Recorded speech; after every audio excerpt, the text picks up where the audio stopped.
Good morning friends. GST platform के YouTube channel में आप सभी का स्वागत है। जी हाँ फ्रेंड्स, 15 अक्टूबर 2020 को नोटिफिकेशन 79 इशू किया गया और इसके अंदर सीजीएसटी रूल्स को अमेंड किया गया और जीएसटीआर रिटर्न्स फॉर्मेट के अंदर काफी बड़े चेंजेस किए गए। जी हाँ फ्रेंड्स, जो रूल्स में अमेंडमेंट है वो तो 2-3 शब्दों का ही है, लेकिन जब आप उसका इम्पैक्ट जीएसटी पोर्टल पे देखेंगे, जो कि आज मैं आपको दिखाने वाला हूं, तो आपको समझ आएंगी चीजें कि ये जो अमेंडमेंट हुआ है इसका क्या इम्पैक्ट आपके ऊपर पड़ने वाला है। इस नोटिफिकेशन का पॉइंट नंबर 7 ये बात करता है in the said rules CGST का जीएसटीआर 1 के अंदर जो हमारा सीरियल नंबर 12 है, यानी कि टेबल 12। जीएसटीआर 1 का टेबल 12 है किस चीज का? एचएसएन वाइज समरी का। इन column number 6 in the heading for the words total value the words rate of tax shall be substituted।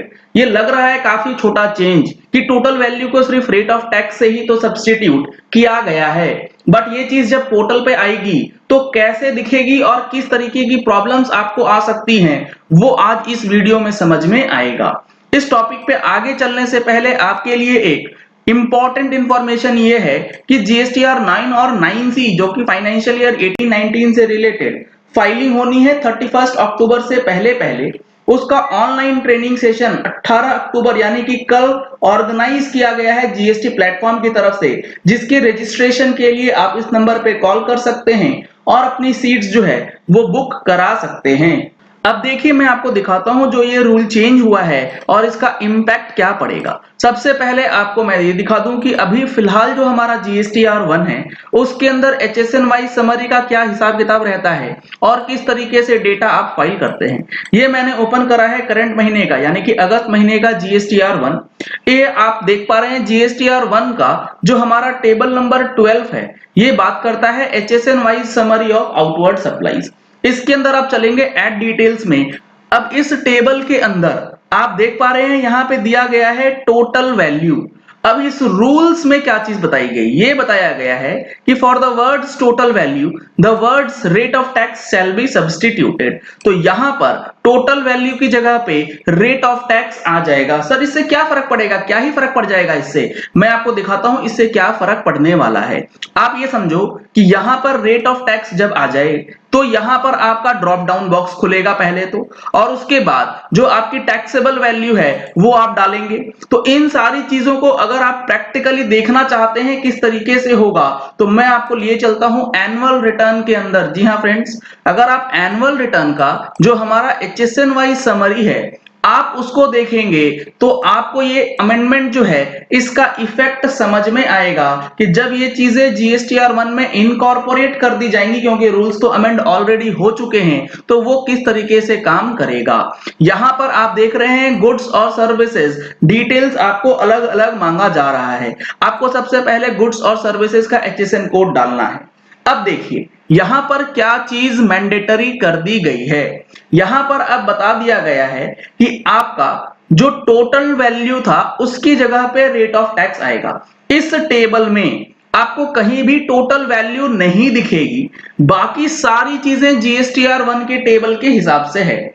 यहां पर आप देख रहे हैं रेट ऑफ टैक्स जो है वो इंक्लूड किया गया है। अब देखिए इसमें क्या आपको दिक्कत आएगी। आपने यहां पर लेट सपोज सिलेक्ट किया है unit quantity code bottles, total quantity में मान लेता हूं 10 और टोटल टैक्सेबल वैल्यू हमारा है 1000।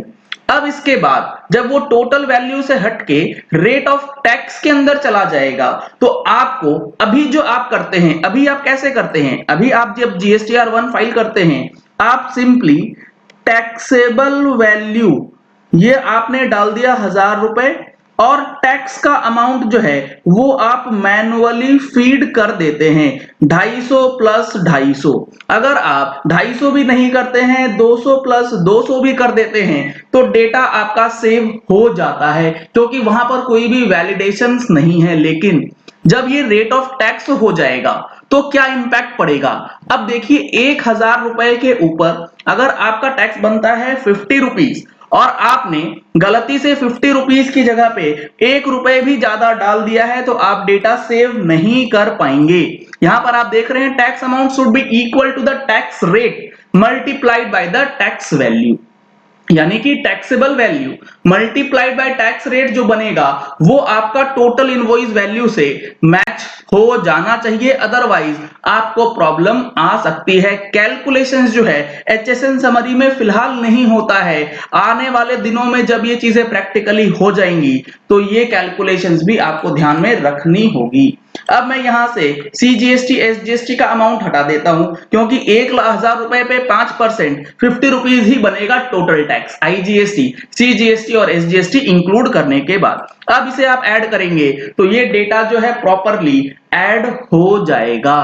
तो ये कैलकुलेशन और ये वैलिडेशन जो है जीएसटीआर 1 के अंदर जब इनकॉर्पोरेट होगा तो आपको ये दिक्कत जो है वो आ सकती है। इसीलिए जब आप इनवॉइस इशू करें तो उसके अंदर जो डेटा आप फीड कर रहे हैं अपने अकाउंटिंग सॉफ्टवेयर में, उसके अंदर जो एचएसएन कोड है उसका rate wise breakup properly feed करना कितना जरूरी है ये आपको समझ में आना चाहिए।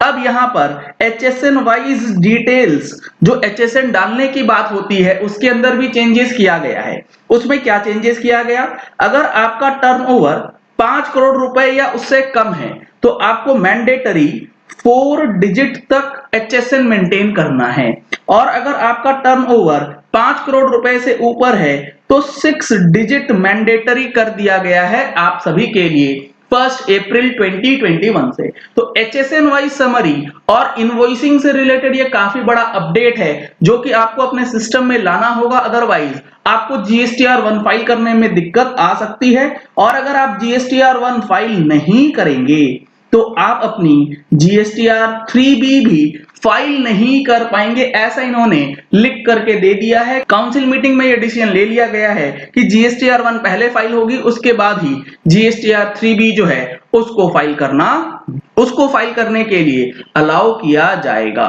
तो ये काफी बड़े चेंजेस हैं जो कि आपको अफेक्ट कर सकते हैं जीएसटी रिटर्न फाइलिंग के अंदर। एचएसएन कोड से रिलेटेड सिर्फ एक छोटी सी चीज ये है कि अगर आप B2C सप्लाईज करते हैं, यानी कि अनरजिस्टर्ड सप्लायर को आप माल अगर बेच रहे हैं तो आप एचएसएन कोड जो है वो ऑप्शनल है, आप चाहें तो डाल सकते हैं, नहीं चाहें तो आपको डालने की जरूरत नहीं पड़ेगी। यानी कि B2B के लिए मैंडेटरी एचएसएन कोड है और B2C के लिए ऑप्शनल कर दिया गया है एचएसएन कोड।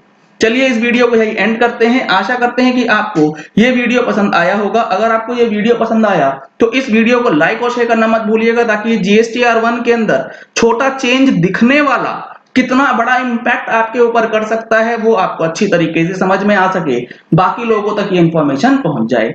अगर आपने हमारे चैनल पे फर्स्ट टाइम ट्यून इन किया है तो चैनल को सब्सक्राइब करने के लिए नीचे दिया गया रेड कलर का सब्सक्राइब बटन प्रेस कर लीजिए, साथ में जो बेल आइकन है उसे भी प्रेस कर लीजिएगा ताकि वीडियोस की नोटिफिकेशन आप तक रेगुलरली पहुंचती रहे। जितने भी नोटिफिकेशंस इशू हुए हैं हमारी अगली महीने की टैक्स मैगजीन में इनकॉर्पोरेट होने वाले हैं। अगर आपने अभी तक एक कॉपी भी सब्सक्राइब नहीं कराई है तो जल्द से जल्द सब्सक्राइब करा लीजिएगा। उसके अंदर आपको सारे नोटिफिकेशंस का details along with other updates जो हैं वो देखने को मिलेंगे। डिटेल्स जानने के लिए इस नंबर पे कॉल करना है। Thank you and have a nice day.